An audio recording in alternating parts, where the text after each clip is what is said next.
విద్యార్థి లోకం కదం తొక్కింది. చంద్రబాబు సర్కారుపై కన్నెర్ర చేసింది. వేలాదిగా తరలివచ్చిన విద్యార్థులు ఫీజు రియంబర్స్మెంట్ బకాయిలను వెంటనే విడుదల చేయాలని ప్రభుత్వాన్ని డిమాండ్ చేశారు.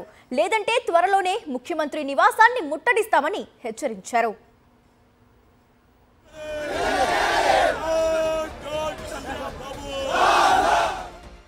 ఒక్కో విద్యార్థిది ఒక్కో కష్టం. ఫీజు రియంబర్స్మెంట్ నిధులు అందక చదువులు మధ్యలోనే ఆపేస్తున్న పరిస్థితి. కాలేజీ యాజమాన్యాలు నిర్దాక్షణ్యంగా బయటకు పంపేస్తుంటే చంద్రబాబు సర్కార్ చోద్యం చూస్తోంది. దీంతో కడుపు మండిన విద్యార్థులు రోడ్డెక్కారు.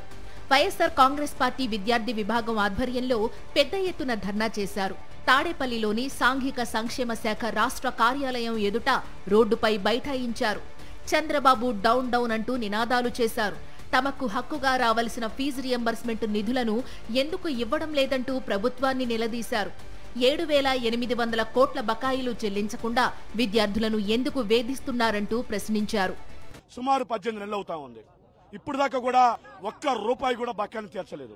7,800 కోట్ల రూపాయలు బకాయిలుంటే ఈ రోజు నారా లోకేష్ గారు నిన్న విద్యా సంఘాలతో మాట్లాడుతున్నప్పుడు ఒక మాట అన్నాడు. మేము మా బకాయిలు, మా గవర్నమెంట్ ఎటువంటి బకాయిలు లేవు. జగన్మోహన్ రెడ్డి గారు అధికారంలో ఉన్నప్పుడు 4,200 కోట్లు బకాయిలు పెట్టాడని చెప్పి విద్యా సంఘాలతో మాట్లాడుతున్నాడు. అయ్యా నారా లోకేష్ గారు, ఈ రోజు మీకు ఒక్కటే సవాల్ విసురుతున్నా.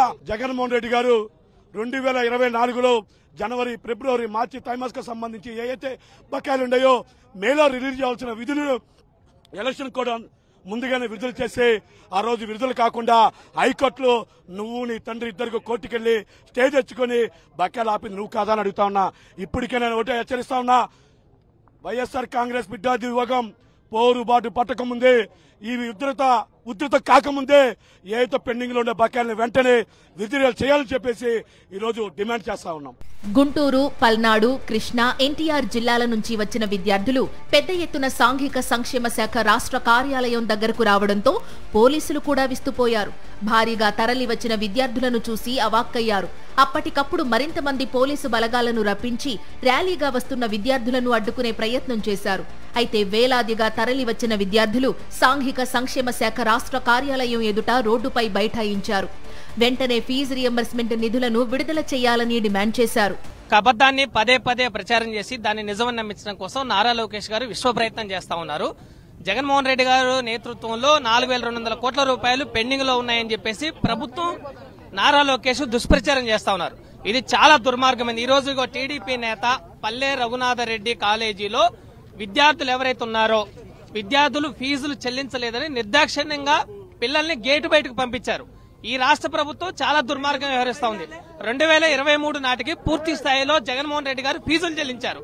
2024 మొదటి క్వార్టర్ ఫీజులు చెల్లించే నాటికి చంద్రబాబు నాయుడు కోర్టుకెళ్లి దాన్ని ఆఫ్ చేశారు. పిల్లలకి ఫీజులు రాకుండా ఎన్నికల కోడ్ ఉందని. చంద్రబాబు ప్రభుత్వం వచ్చాక రాష్ట్రంలో విద్యార్థుల జీవితాలు చిన్నాభిన్నమయ్యాయి. గడిచిన 18 నెలలుగా ఫీజు రియంబర్స్మెంట్, వసతి దీవెన నిధులను విడుదల చేయకుండా రాష్ట్ర ప్రభుత్వం వేధిస్తోంది. ఈ నేపథ్యంలో కడుపు మండిన విద్యార్థులు వైఎస్ఆర్సీపీ విద్యార్థి విభాగం ఆధ్వర్యంలో గత కొన్ని నెలలుగా ఆందోళన చేస్తున్నారు. ఇందులో భాగంగా వారు పెద్ద సంఖ్యలో తరలివచ్చి 8 క్వార్టర్ల నిధులు 7,800 కోట్లు ఇవ్వకపోవడం వలన తాము పడుతున్న ఇబ్బందులను ప్రభుత్వం దృష్టికి తెచ్చారు.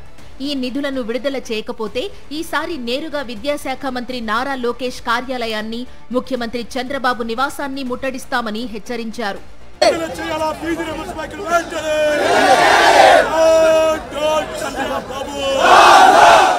వైఎస్ జగన్ ప్రభుత్వ హయాంలో ఎలాంటి ఇబ్బంది లేకుండా ప్రతి 3 నెలలకు ఒకసారి ఫీజు రియంబర్స్మెంట్, వసతి దీవెన నిధులను విడుదల చేశారు. జగన్ పాలనలో 5 ఏళ్ల పాటు ఇలాగే చేయడం వలన ఏ విద్యార్థికి ఇబ్బంది లేకుండా గడిచిపోయింది. కానీ చంద్రబాబు ప్రభుత్వం వచ్చాక ఒక్క క్వార్టర్ నిధులను కూడా విడుదల చేయకుండా వేధిస్తుండటంతో విద్యార్థి లోకం కన్నెర్ర చేసింది. తొలి హెచ్చరికగా తాడేపల్లిలోని సాంఘిక సంక్షేమ శాఖ రాష్ట్ర కార్యాలయాన్ని ముట్టడించారు. రానున్న రోజుల్లో చంద్రబాబు ఇంటినే ముట్టడిస్తామని కూడా హెచ్చరించారు. మరి రాష్ట్ర ప్రభుత్వం విద్యార్థుల డిమాండ్పై ఎలా స్పందిస్తుందో వేచి చూడాలి.